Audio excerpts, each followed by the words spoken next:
Assalamualaikum warahmatullahi wabarakatuh. Perkenalkan, nama saya Devira Fauzia. Saya berasal dari sekolah SMP IT Bina Ihsan Cendekia. Saya di sini akan menceritakan yang bertema Stop Bullying dengan judul Berani Menjadi Seorang Saksi. Masuk ke dalam zona pembulian. Ada yang berperan menjadi pembuli, dibully, dan ada yang jadi saksi. Menjadi saksi itu bimbang. Kita tidak bisa memihak kepada yang dibully karena kita takut dibully. Kita juga tidak bisa memihak kepada pembuli karena kita kasihan kepada yang dibully. Itulah yang terjadi kepada seorang siswi yang bernama Azfira Sirzi, yang sering dipanggil Sirzi. Sirzi bersekolah di SMA 2 Jakarta. Di sana ada sebuah circle yang diketuai oleh Arsel dan wakilnya Fazila. Mereka selalu menjadikan siswi berkacamata bernama Zia itu menjadi sasaran pembuliannya. Arsel merasa paling berkuasa karena ayahnya seorang donatur besar. Bahkan guru-gurunya tidak berani melawan Arsel. Ayah Sirzi adalah seorang polisi. Sirzi selalu kasihan melihat kondisi Zia. Sirzi selalu memberi bantuan kepada Zia secara sembunyi-sembunyi. Hingga suatu hari Arsel mengajak Sirzi untuk masuk ke dalam circle-nya.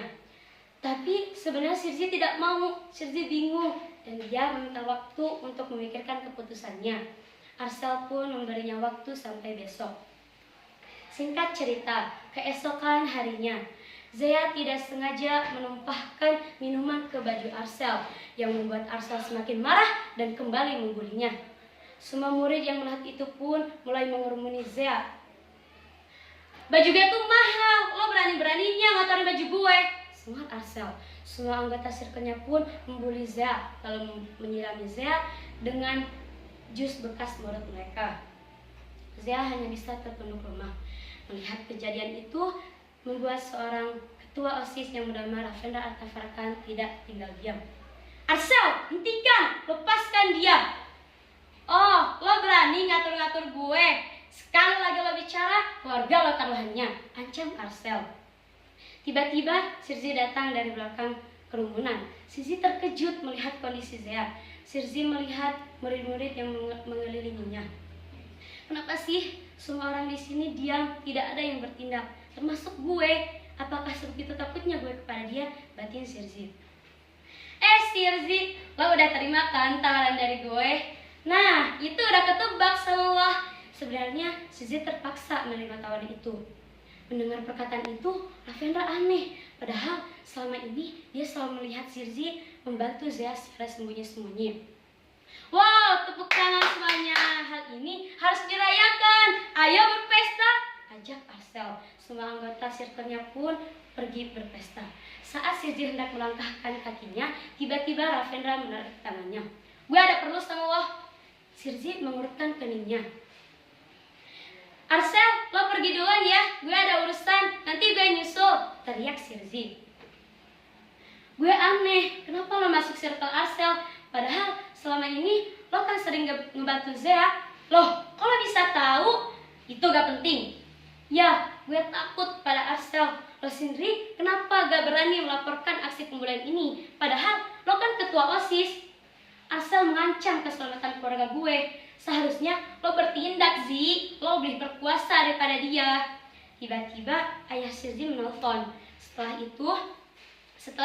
mengangkat telepon, "Oke, gue akan bertindak. Gue akan buktikan siapa yang paling berkuasa," ucap Sirzi. Dengan perkataan itu, Ravendra bingung. Maksudnya, Sirzi pun menjelaskan semuanya. "Anak sama bapak sama-sama licik. Baik, gue akan buat dia malu bukan hanya di sekolah ini, tapi di seluruh dunia," ucap Ravendra. "Oke, lo sebarin, gue lapor," ucap Sirzi. Keduanya pun tersenyum, lalu bersiap untuk rencana besok.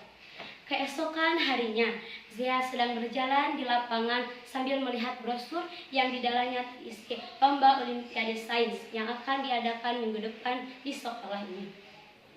"Brosur apa ini? Lo mau ikutan lomba ini? Mimpi lo!" ucap Fazila sambil merampas brosur tersebut lalu menyobeknya. Sedangkan di sisi lain, Ravendra sudah mulai live di akun sosial medianya. "Semuanya dengar, cewek cupu bawa ikan asin ini mau ikutan lomba. Hahaha. ucap Arsel dengan tawa jahatnya. Semua murid pun mulai mengerumuni aksi penggulan tersebut. Penggulan ini akan menjadi akhir dari hidup lo, batin Sirzi. Lo itu ngaca, lo miskin, sosokan ikutan lomba, emangnya lo pintar? Ucap Arsel sambil menunjuk-nunjuk Zia. Kalian berdua, seret dia ke gudang belakang. Mendengar perintah Arsel, Sirzi tidak tinggal diam. Arsel, hentikan, lepaskan dia. What? Lo berani ngelawan gue? Lo mau ngebalain dia? Ucap Arsel. Gue udah muak sama kelakuan lo. Selama ini gue diam, tapi sekarang gue... Lo melunjak ya. Arsel pun mulai mencekram kerah baju Sirzi yang membuat Raffiendra tidak tinggal diam. Arsel, lepaskan Sirzi, tegas Raffiendra. Lo berani ngelawan gue juga? Kalian berdua itu lemah, gue yang paling berkuasa di sekolah ini. Ucap Arsel dengan songong. Apa? Lo yang paling berkuasa di sekolah ini? Bokap gue itu polisi, sedangkan bokap lo itu korupsi. Emangnya lo pantas nganggap diri lo itu berkuasa? Ucap Sirzi. Jaga ucapan lo, gue gak percaya. Ucap Arsel. Hei Arsel, lihat di sampingmu itu, seluruh dunia udah tahu betapa jahatnya diri lo.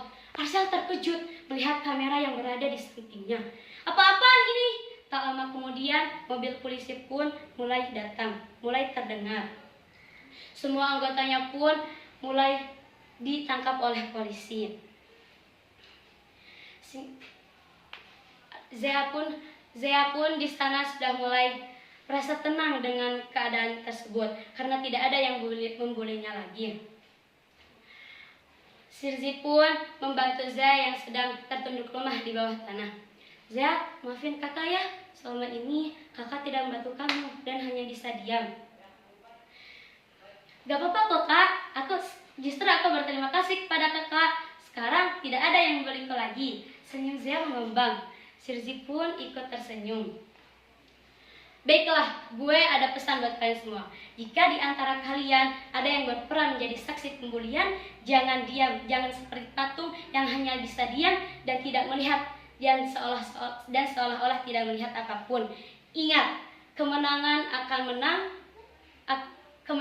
menang melawan kejahatan. Kalian paham? Paham kak? Jawab semua murid dengan kompak. Sejak saat itu, Zea pun mempunyai banyak teman dan tenang tanpa adanya gangguan. Zea mulai percaya diri untuk meraih impiannya.